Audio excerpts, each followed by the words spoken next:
Mauro César Pereira, essa situação do Gabigol, você sempre fala, jogador tem que se preocupar com o clube, torcedor também. Muitas vezes você sempre deixa isso claro.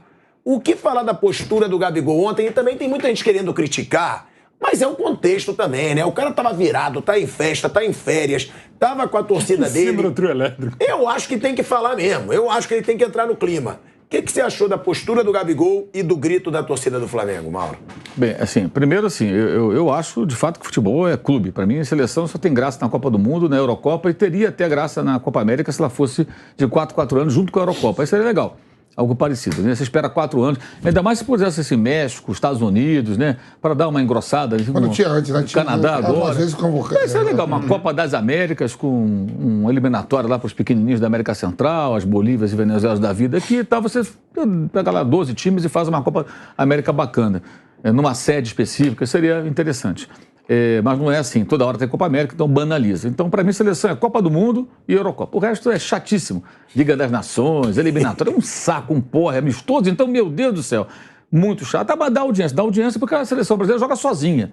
Então, ela não concorre com os clubes. E se tiver jogo de clube, né, estadual, o que for, tem desfalques e tudo mais. Então, acaba ofuscando. Mas sobre o Gabriel, assim, eu não acho absurda a não convocação dele. Eu acho que ele não teve uma grande temporada. Ele fez um gol decisivo. Ele foi generoso na forma de jogar para facilitar o jogo do Pedro, que foi para a Copa, mas acho que ele jogou menos do que ele pode jogar. Perdeu muitos gols, teve uma temporada aquém, embora ele não tenha faltado a ele, tirando aquele momento ali que se questionou por conta daquela carreira artística que ele abraçou, e ele vinha perdendo muitos gols. Aí vem a discussão. Pô, esse cara está concentrado no trabalho ou na carreira artística? Porque ele vinha errando muito para um jogador como ele, que tem qualidade para acertar mais, não para errar tanto. Mas ele voltou mais cedo das férias, ele treinou, ele não se machucou gravemente. Ele foi um cara profissional ao longo do ano. Cometeu erros técnicos em campo, que eu acho que ele deve corrigir. Não para essa temporada, mas para o futuro, obviamente, que essa já acabou. Os goleiros já sabem mais ou menos como ele vai bater na bola, aquela bola que ele bota de curvinha tirando ali. Eu acho que ele precisa... O André Rocha defende muito essa tese, eu concordo totalmente. Diversificar um pouco mais o seu repertório nos arremates, nas finalizações. Mas ele melhorou muito, saindo ainda mais da área do que saiu nos tempos do Bruno Henrique como parceiro, para trabalhar como meia, para servir os companheiros. Até com o Paulo Souza ele fez isso. E mais ainda depois com o Dorival, quando o Bruno se machucou e o Pedro virou titular. Então ele teve uma temporada, acho que aquém. Ele não é a Copa do Mundo, acho que não é um absurdo. Acho que absurdo é levar o Martinelli e não levar o Firmino. É você levar o Martinelli e não levar mais um zagueiro. É você levar o Martinelli e menos um cara de meio campo. 9 atacantes. São 3 atacantes. Um é o Neymar, sobram 2 vagas. Tem 8 caras para 2 vagas. Vai ter um jogador que não vai atuar. Agora, sobre a seleção, eu acho que se ele de fato estiver bem resolvido, problema nenhum. Porque o que ele já conseguiu no futebol, sendo hoje um ídolo, um jogador que está na história do Flamengo, é muito mais do que ser reserva numa Copa do Mundo, gente. O Tyson foi reserva na Copa passada, e daí? O Tite, mas se fosse campeão, o Tite levou o Tyson, mas não ganhou. O Brasil perde mais Copas do que ganha. Não é isso? Obviamente. Ele ganhou 5, as outras ele ganhou. Ninguém ganha todas as Copas do Mundo. Então a chance de você perder a Copa é maior do que de ganhar a Copa, né? Então, no momento em que ele já atingiu profissionalmente, no clube que ele defende, esse status, gols decisivos em brasileiros, 2 que ele ganhou, gols decisivos em 3 finais de Libertadores e 2 ele decidiu. Esse cara já está no Olimpo ali dos jogadores de futebol. Ele está num patamar altíssimo. Ele não depende da seleção. Ainda mais sendo reserva, de repente nem jogando. Se ganhar, tudo bem, ele bota lá campeão do mundo, mesmo sem jogar ou jogando muito pouco. Mas e se não ganha? O Tyson foi lá e ninguém lembra. O Fred foi machucado para a última Copa, lembra? Ele até foi negociado mesmo na época para o Manchester United, fez o contrato dele, está lá até hoje. É um bom jogador, foi machucado. As convocações do Tite não são indiscutíveis, inquestionáveis. Muito pelo contrário, como de qualquer treinador.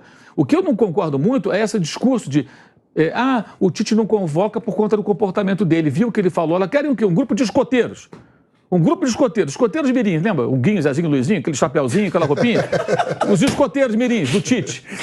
Os bobinhos ali que ficam ali. Aí, professor, dá um tempo, meu irmão. Mas é verdade, dá um tempo. Não, se é assim que pensa... Ele analisa o comportamento. Mas o que é o comportamento? Seguraram o Serginho em 82. Deu nisso. Eu penso exatamente isso. O Serginho, você tem o Serginho, ele é bicho solto.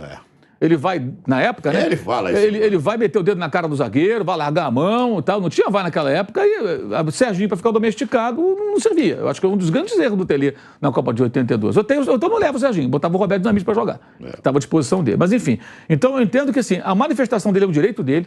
num contexto muito especial ali, que ele estava no meio da torcida, ele tem sim o direito de ficar com raiva de quem não convocou. O Tite tem o direito de não convocar e ele também tem. Conversar com pessoas inteligentes sempre é bom. Hoje uma pessoa inteligente me disse o seguinte: pergunta para um funcionário que ficou 3 meses de experiência numa empresa, foi contratado, ficou 3 meses de experiência. Aí tem um chefe que vai avaliar. E o cara se empenhou ali e falou, pô, cara, esse emprego, né? No final dos 3 meses, não, você vai ficar não, bonitão, tá dispensado. Esse cara não vai xingar esse chefe que não contratou? Vai falar, pô, que chefe legal, nossa, ele não me deixou 3 meses e me deu um pé no traseiro. Esse cara, que cara bacana. Não, vai xingar o cara, vai falar mal do cara. É humano, gente. O futebol tem muita hipocrisia, relações humanas. Trabalhei 3 meses, o cara me deixou lá e ele... Então, a reação dele é parecida com a desse cara. Ele foi convocado para jogos antes da Copa, desfalcou o Flamengo pra caramba no ano passado. O seu Tite desfalcou o Flamengo várias vezes, convocando o Gabigol para não jogar 5 minutos. Quando o jogador joga mal na seleção, também é culpa do técnico. Por que o Firmino joga tanto com o Klopp e não joga com o Tite? O Tite não tem culpa nenhuma. Meteu um agora no final de semana, não, por quê? Me expliquem. Então ele não sabe usar o jogador. Porque com o alemão ele joga pra chuchu. E não joga nada com quase nada, ou muito menos com o Tite. Então tem alguma coisa errada aí. Tem alguma coisa errada aí. O técnico também tem que saber utilizar os jogadores. Não dá pra ficar só, entra lá e faz. Ah, não jogou, a culpa é do jogador, o técnico fica ali olhando e falando titês depois na coletiva, com externos desequilibrantes, aquelas coisas. Quando não passa pros outros falarem titês também. Então, assim, não é, eu vejo que assim, o direito dele se manifestar assim, aí ele fica indignado do direito dele. Eu acho, repito, que não acho absurdo não convocar, mas ele tem o direito de pensar isso. E tem o direito também de fazer assim pra seleção. Se não vai convocar, dane-se, porque de fato ele está no patamar muito alto. O Ademir da Guia é o maior jogador da história do Palmeiras, na minha opinião. Não sei se o Mauro concorda. Para mim, ele é o maior jogador da história. Eu vi o Ademir jogar. Era absurdo. Eu quando vi a primeira vez, fiquei encantado no Maracanã. Num jogo em 76, Palmeiras 2, Flamengo 0. E o Ademir não foi à Copa de 70. Em 74 foi o Zagallo, não usava o Ademir. Em cima do que falou o Mauro César, para mim o grande crime lesa bola da Copa de 70 foi o Dirceu Lopes no meio. O Ademir da Guia, ele fala, eu não podia ir em 70. Ele não estava bem mesmo, acontece, mas assim, poderia ter isso, porque o time era maravilhoso, né? Mas você vê como essa coisa de convocação, o maior crime para mim, lesa bola de Copas do Mundo, foi o Falcão não ter ido para a Copa de 78.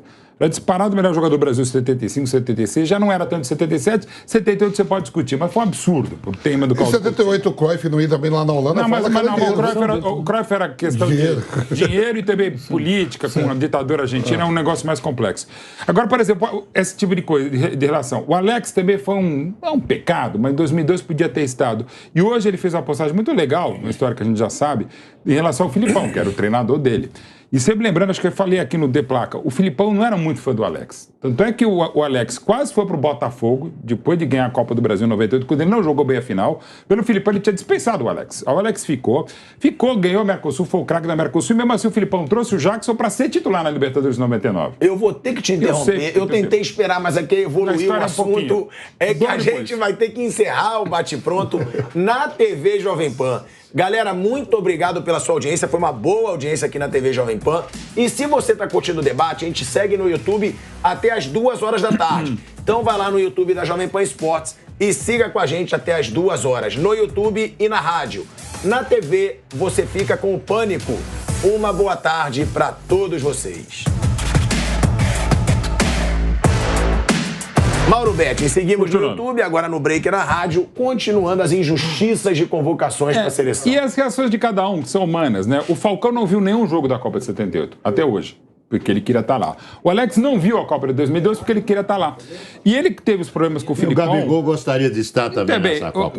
O Alex, os problemas que ele teve com o Filipão, né? E mesmo assim ele reconhece que em 99 o Filipão, depois dele ter sido muito vaiado no jogo contra o Vasco, o Filipão que no dia seguinte falou, Alex, você não tá legal, mas você vai jogar em São Januário, foi uma das maiores partidas da vida dele.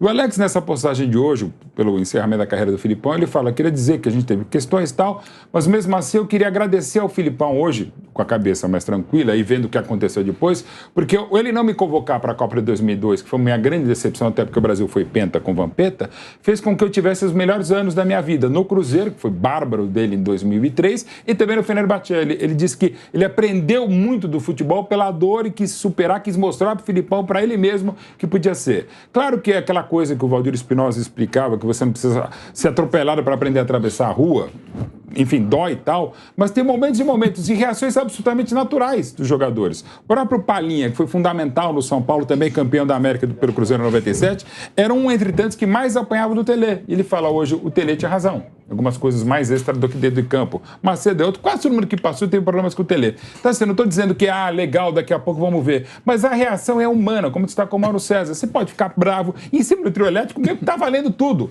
É o Thiaguinho, o grande cantor, que tinha feito um grande DVD no Palestra Itália, e mandou, quando o Corinthians foi bicampeão mundial, ei, porco, vai, né? Não tem problema, é dele, é torcedor, tá valendo o jogador. Talvez se pudesse evitar. Mas numa boa reação humana, natural, segue o jogo. O Thiago Alcântara também e o DG também não foi convocado pela Espanha. Eu tava vendo assim das Sérgio Ramos agora disse que queria ter mas ido. ele não queria ir, né? Ele já tinha encerrado a carreira. Não, ele falou que agora... Eu tava vendo as grandes seleções, as favoritas. Eu acho que só a Espanha mesmo que... E o Descampo que convocou 25, né? Não, chamou hoje o Turrão, o filho do Turrão, chamou? 26. E o Kim Pembe foi machucado, eu não lembro quem ele chamou. Ele falou que ia levar o gato dele, pô. Mas foi o Kipembe lesionado, tá fora. Chamou o 26º jogo. Ainda bem, ele chamou, é o filho do Turran, o atacante. Só mais o PB machucou, mas também não jogou não. Deixando o jogador de lado, eu acho que uma das maiores injustiças cometidas, excluindo o jogador, chama-se Rubens Francisco Minelli. Esse eu não entendo até hoje. Nunca ter assumido a seleção brasileira. Nunca assumiu uma seleção brasileira. E, aliás, o livro dele vai sair provavelmente daqui a alguns meses também. Esse homem foi uma das maiores injustiças históricas. Da seleção, acho que sim. Minelli foi uma injustiça histórica da seleção. Uma chance na seleção brasileira, pelo menos. E, é bom de deixar claro, até para perguntar para o Flávio sobre o assunto, teve aí uma repercussão na internet de que o Tite teria respondido ao Gabigol. É fake, tá? Era um perfil fake que teria dito que o Gabigol usou o poder do microfone. É fake. O Tite não falou nada, e nem faria. Sobre a situação do Gabigol. Então, até pra gente deixar claro, a gente sabe como a internet às vezes tem muita fake news. Imagine! Flávio, o que você achou da situação do Gabigol, chamando a torcida quando a torcida gritava Tite, o Gabigol não precisa de você? Normal, festa. Cachaçada, bebedeira, pingaiada. Você pode definir o que você quiser. Não muda nada. Parece que a Madre Teresa. Primeiro, o Tite não vai mais ser técnico da seleção. Vamos supor, o Tite vem pro Corinthians daqui a um ano. Se tiver chance de trazer o Gabigol, ele vai trazer, pô. Lógico, ele quer o cara que faz gol pra ele. É lógico, isso aí não tem nenhuma dúvida. Isso aí é... Imagina, eu lembro que o Muricy, quando uma das vezes que ele saiu do São Paulo, ele saiu esculhambando o... Como é o nome daquele menino que fez o gol do São Paulo contra lá em Goiás? O centroavante? Borges, verdade. Aí ele falou, pô, esse Borges, não sei o quê, né, no bastidor, pô, e tal, não sei o quê. Aí ele foi pro Santos.